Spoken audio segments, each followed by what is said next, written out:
Hello everyone, welcome to channel learn with ease. आज का topic है change in PSR, change in profit sharing ratio का, जिसमें हम सॉल्व करेंगे question number 19, chapter 3 TS Grewal की बुक से, class 12 accounts. Online sessions, online classes के लिए आप मुझे इस नंबर पर व्हाट्सएप कर सकते हो। अपना नाम और क्लास टेलीग्राम पर भी फॉलो कर सकते हो।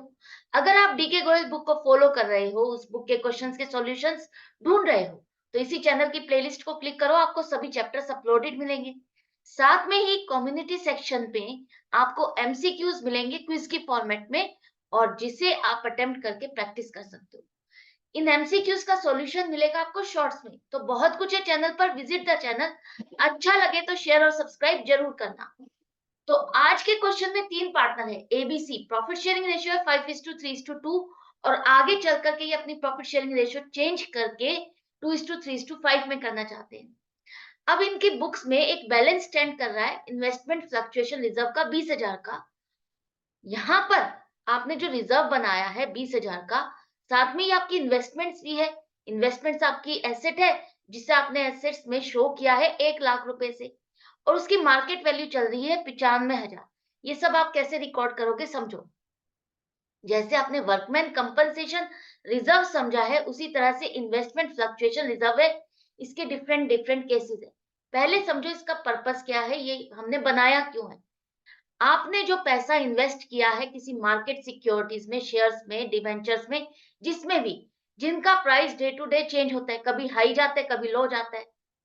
अब जिस दिन लो जाएगा, वो फॉल इन प्राइस जो होगा, इन्वेस्टमेंट का प्राइस क्रैश हो जाएगा, तो आपको क्या होगा, नुकसान होगा। और नुकसान ज्यादा भी हो सकता है, कम भी हो सकता है। उस नुकसान से बचने के लिए या उस नुकसान को बियर करने के लिए हमने एक रिजर्व बनाया, इन्वेस्टमेंट फ्लक्चुएशन रिजर्व। आप मुझे एक सिंपल सा जवाब दो। आप कोई रिजर्व बनाते हो तो किस लिए बनाते हो? फायदे के लिए तो नहीं बनाते ना, कि कोई फायदा हो रहा है उसके लिए रिजर्व बनाओगे। किसी नुकसान या खर्चे से बचने के लिए, उसको एडजस्ट करने के लिए ही आप रिजर्व क्रिएट करते हो। तो ये जो आपने फ्लक्चुएशन रिजर्व बनाया है, फॉल इन प्राइस के लिए बनाया है, राइज इन प्राइस के लिए नहीं। जो मेनली बच्चे गलती करते हैं, स्टूडेंट्स गलती करते हैं, वो अगर राइज इन प्राइस होता है तब भी एडजस्ट कर देते हैं, फॉल इन प्राइस होता है तो भी एडजस्ट कर देते हैं। इन्वेस्टमेंट फ्लक्चुएशन रिजर्व का पर्पस है सिर्फ और सिर्फ इन्वेस्टमेंट की फॉल इन प्राइस को एडजस्ट करना।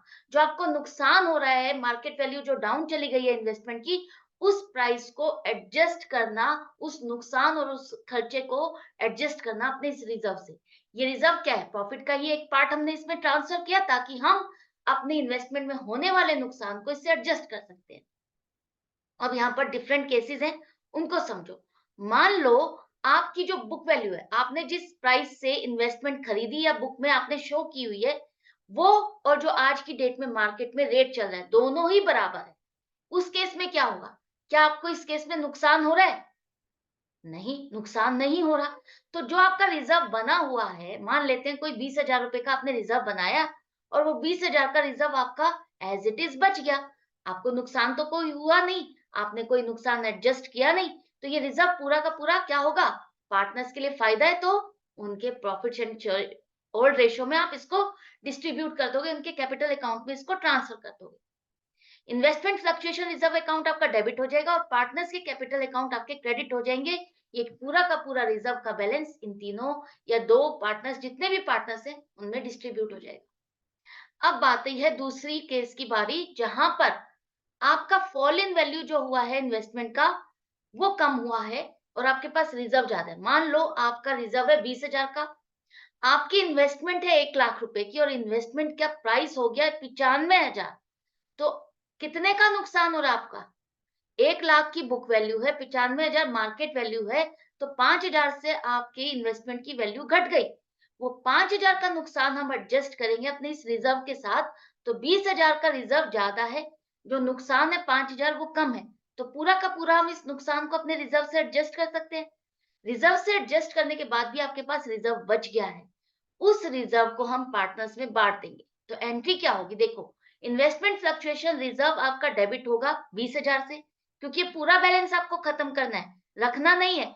चेंज इन पीएसआर हो रहा है, तो आपके जितने भी रिजर्व्स हैं वो आपको डिस्ट्रीब्यूट कर देना है पार्टनर्स में, या जहां भी एडजस्ट होते हैं उनको एडजस्ट करना है। आगे की बैलेंस शीट में ये कैरी ओवर नहीं होंगे। तो ये अकाउंट आपका डेबिट हुआ। अब इन्वेस्टमेंट की वैल्यू आपकी 1 लाख नहीं 95,000 रह गई। हम उसे किस अमाउंट से बुक करेंगे बुक्स में? 95,000 से। आगे की बुक्स में हम अपनी रिवैल्यूएटेड वैल्यू को लेंगे, जितनी भी इन्वेस्टमेंट की वैल्यू मार्केट के अकॉर्डिंग आ रही है, उतने से उसको शो करना है। तो 1 लाख से घट करके वो 95,000 रह गई, तो 5,000 से इन्वेस्टमेंट की वैल्यू आपको घटानी है। तो इन्वेस्टमेंट अकाउंट आप क्रेडिट करोगे 5,000 से। बाकी 15,000 आपने पार्टनर्स में डिस्ट्रीब्यूट कर दिया, तो उनके अकाउंट को क्रेडिट करोगे। दूसरा केस भी समझ लिया। तीसरा केस, जहां आपका फॉल इन वैल्यू जो आ रहा है इन्वेस्टमेंट का, वो और आपका आईएफआर इन्वेस्टमेंट फ्लक्चुएशन रिजर्व दोनों सेम है। मान लो आपका रिजर्व है 20,000 का और इन्वेस्टमेंट की वैल्यू जो 1 लाख थी वो 80,000 रह गई। तो कितने का प्राइस घटा? कितने का लॉस आ रहा है आज आपको? 20,000 का। इन्वेस्टमेंट आपकी 80,000 की रह गई, 20,000 का नुकसान हो गया। अब इस नुकसान को हम अपने रिजर्व से एडजस्ट करेंगे। रिजर्व हमारा पूरा का पूरा 20,000 का इस नुकसान से एडजस्ट हो जाएगा। तो रिजर्व खत्म हो गया, आपके पास कुछ बचा नहीं, पार्टनर्स को कुछ नहीं मिलेगा इस रिजर्व में। तो होगा क्या? इन्वेस्टमेंट फ्लक्चुएशन रिजर्व अकाउंट आपका डेबिट होगा 20,000 से, और 20,000 से ही इन्वेस्टमेंट की वैल्यू आपको घटा के दिखानी है, उसकी वैल्यू घटानी है। तो इन्वेस्टमेंट अकाउंट आपका क्रेडिट हो जाएगा 20,000 से। सिर्फ ये एक एंट्री बनेगी इस तीसरे केस में। ये भी क्लियर हो गया। अब बारी आती है, मान लो फॉल इन वैल्यू ज्यादा हो गया है, इतना ज्यादा कि आपके रिजर्व से भी एडजस्ट नहीं हो सकता, उससे भी ऊपर का नुकसान हो गया। मान लेते हैं आपका रिजर्व है 20,000 का, आपकी इन्वेस्टमेंट की वैल्यू थी 1 लाख और आपकी वैल्यू रहेगी इन्वेस्टमेंट की 70,000। 70,000 रहेगी, मतलब 30,000 का नुकसान हो गया।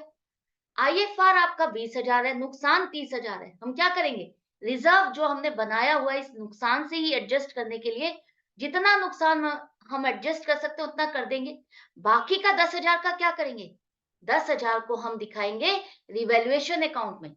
जैसा कि मैंने वर्कमैन कंपनसेशन रिजर्व के टाइम पर भी आपको समझाया था कि एसेट्स और लायबिलिटीज हम दोनों रिवैल्यूएट करते हैं। चेंज इन पीएसआर हो, admission of a partner, retirement, dissolution, जो भी होगा, उस केस में आप रिवैल्यूएट करते हो अपने एसेट्स और लायबिलिटीज को, चेक करते हो कि आज की डेट में अगर हम इस बिजनेस को वाइंड अप करते हैं तो हमारी एसेट्स और लायबिलिटीज का क्या स्टेटस है। तो यहाँ पर आपकी इन्वेस्टमेंट की वैल्यू 10,000 से और घट गई। जितना रिजर्व से था आपने एडजस्ट कर दिया 10,000 का, और नया ज्यादा नुकसान आ रहा है जिसे हम रिवैल्यूएशन अकाउंट में डेबिट साइड पर दिखाएंगे। इन्वेस्टमेंट फ्लक्चुएशन रिजर्व पूरा खत्म हो जाएगा डेबिट होकर के 20,000 से।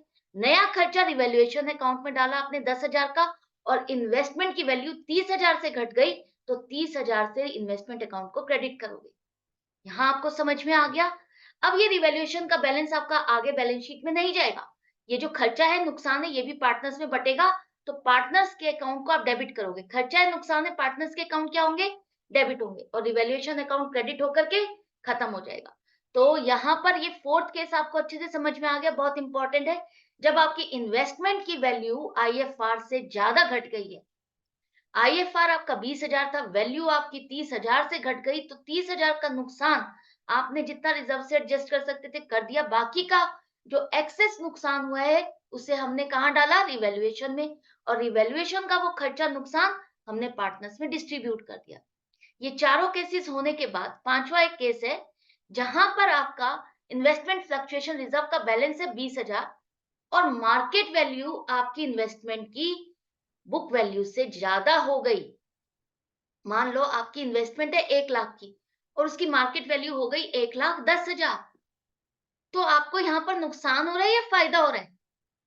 फायदा हो रहा है। ये तो 10,000 का आपकी मार्केट वैल्यू बढ़ गई है इन्वेस्टमेंट की, तो 10,000 का आपको फायदा हो रहा है। तो हमने रिजर्व जो बनाया है वो नुकसान को एडजस्ट करने के लिए बनाया है। ये 10,000 का फायदा आप इससे एडजस्ट नहीं करोगे। तो अब आपकी एंट्री क्या होगी? देखो यहाँ पर रिजर्व जो बच गया है, ये रिजर्व पूरा का पूरा पार्टनर से बटेगा। नुकसान हमें कुछ हुआ नहीं था 20,000 का, मान लो रिजर्व था, तो रिजर्व पूरा का पूरा ओल्ड रेशियो में पार्टनर्स में बांट दोगे। अब जो 10,000 से इन्वेस्टमेंट की वैल्यू भी बढ़ गई, तो एसेट की वैल्यू बढ़ी है, तो ये भी हम रिवैल्यूएशन अकाउंट में दिखाएंगे, फायदा है। तो रिवैल्यूएशन अकाउंट आपका क्रेडिट होगा, क्रेडिट साइड पर आप दिखाओगे 10,000 से इन्वेस्टमेंट की वैल्यू बढ़ गई, और इन्वेस्टमेंट की वैल्यू बढ़ गई मतलब एसेट की वैल्यू बढ़ी, तो एसेट आप और डेबिट करोगे। इन्वेस्टमेंट अकाउंट आपका डेबिट होगा 10,000 से, रिवैल्यूएशन अकाउंट आपका क्रेडिट होगा 10,000 से। अब ये रिवैल्यूएशन अकाउंट का बैलेंस आपको यहीं खत्म करना है। कैसे करोगे? फायदा है, प्रॉफिट है, तो पार्टनर्स में ही बटेगा ओल्ड रेशो में और उनके कैपिटल अकाउंट में आप क्रेडिट कर दोगे। तो यहाँ जब आपकी बुक वैल्यू इन्वेस्टमेंट की बुक वैल्यू से ज्यादा मार्केट वैल्यू हो जाती है, उस केस में आपकी 3 एंट्री बनेगी।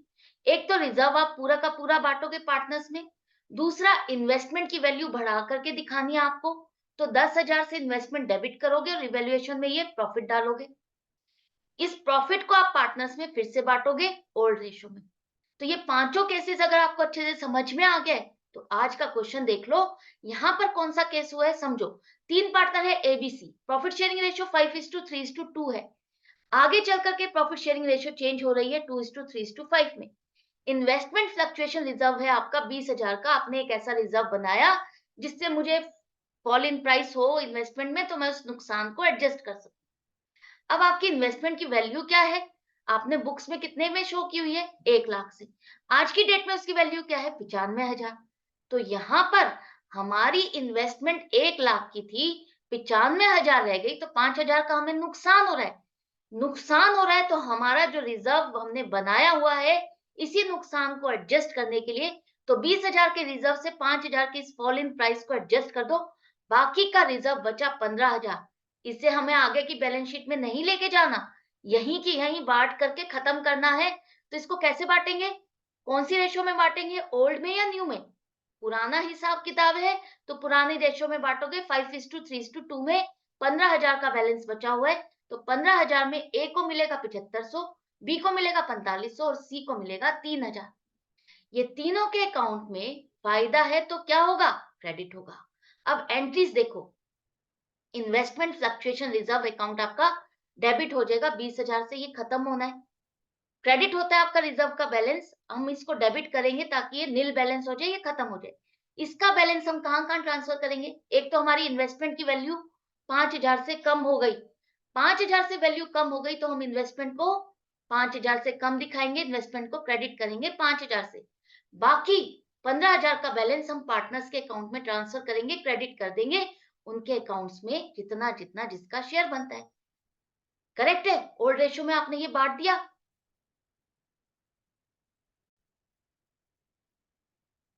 तो ये एंट्री यहाँ पर कंप्लीट हो जाएगी। आई होप आपको अच्छे से समझ में आ गया। तो stay tuned and connected for more practice and concept clarity. तो अच्छा लग रहा है तो शेयर और सब्सक्राइब भी जरूर करना। Goodbye and take care.